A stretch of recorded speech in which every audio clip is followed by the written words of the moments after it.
We'll start with the small ball and then we'll work our way up to football.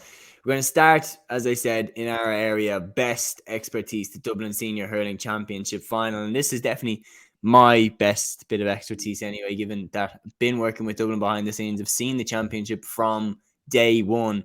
And the Fianna, for me, this year just felt like their time, and it has been their time. They won in the final. It's their first ever Dublin Senior Hurling Championship. So obviously, off the back, like, massive congratulations to the Fianna. It's their first ever Dublin Senior Hurling Championship. And when you consider the heartbreak that they had losing to Kilmacrud in back-to-back finals, the 2021 final was particularly heartbreaking. This time, though, it really did feel like their time, didn't it? I mean, 219 to 9 points. The minute Sean Curry got those goals, in my opinion, you knew the game was over. And they really steamed to victory in this one. Yeah, and they, like, what a way to do it, because, like, you look at previous years, the heartbreak and everything like that as well.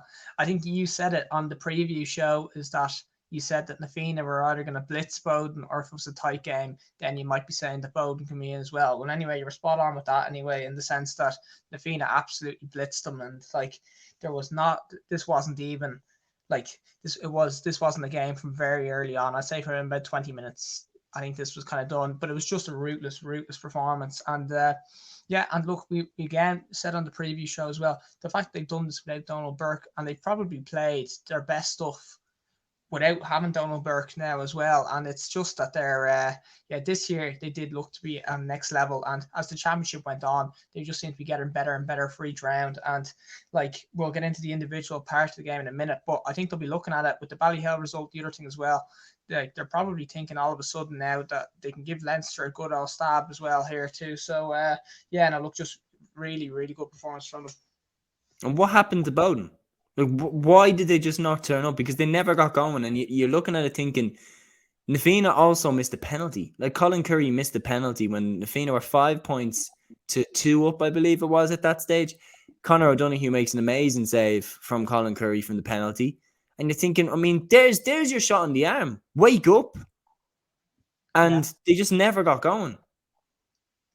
Yeah, no, look, absolutely. And that's the thing, is like, it's funny how the narrative changes a little bit, where like before the game, everybody's talking about the experience of Bowden with the likes of Simon Lambert, Conor Keeney still coming on as well. Connor Dooley's been played for Dublin through the 80 years. Paul Ryan, Nolan McMorrow. Like, all of a sudden, everybody's saying that experience, how it'll help them. And then immediately after the game's over, people are saying, oh, Bowden are playing too many older players that don't have the legs for anymore. They need to move on, need to get youth in there too. So it is kind of funny. You're damned if you do, damned if you don't. It just, I think on the day, they just didn't really show up, and they couldn't really cope with Na Fianna's work rate, Na Fianna's energy.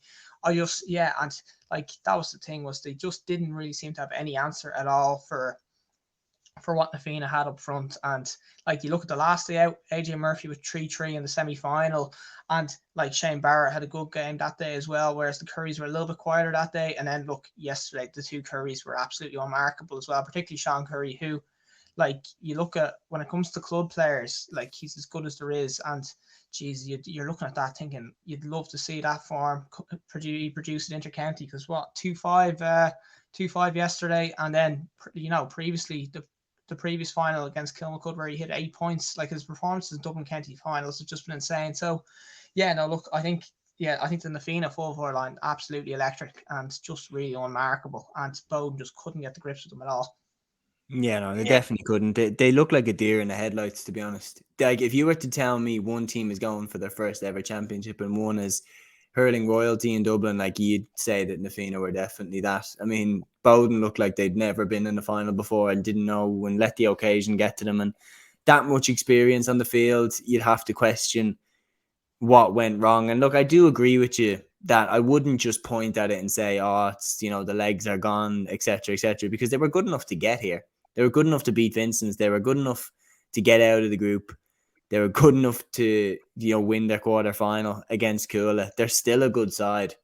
And like, just because they didn't turn up in the final doesn't mean that all of a sudden those players should walk away.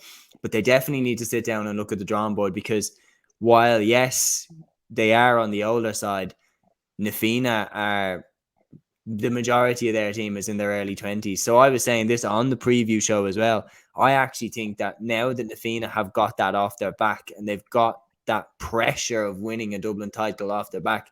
I actually think now Na Fianna could do 3-4 in a row now. Yeah, no, look, absolutely. And like the prospect is that Donald Burke is coming back into that team as well for next year, and that they do have that without the monkey off their back. The only thing is like the forward line did function very, very well. And I know you're kind of looking at it thinking like he obviously goes back in, but like it's very hard on the fella that comes to drop out, because all of a sudden they have a bit of size up there as well, with like Shane Barrett offering a bit of size. John Tierney's an absolute revelation there at wing forward. He's a huge, huge man as well, and offers the ball winning that they badly, badly needed.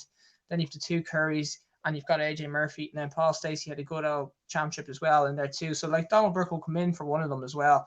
But the forward line did function really, really well, even in his absence here as well. So yeah, look, they just seem to have a really good balance with their team this year, and everybody had a set part and knew what they were doing. But like, yeah, no, I do think that they were just very, very impressive. And from once we got into the knockout stages as well, there was a bit of an air about the feelings that this was the year, because like that Lucan side that they beat along the way had been beating everyone all ends up, county players all over the place, huge amount of experience, and it's like Na Fianna just racing to a 9-1 lead against them as well. So no, look, I just think, yeah, I think Na Fianna really, really, really good all shape here as well. And yeah, I think I'd love to see them go on a bit of a run. And again, like I know for us, a North Side team winning in Dublin just never seems to happen. So like, if it'd be nice to see a team in the North Side kind of step up and have a bit of dominance for the next couple of years. And like you're saying, with the potential of the young players, they absolutely could. They absolutely could. I think with the way it's going,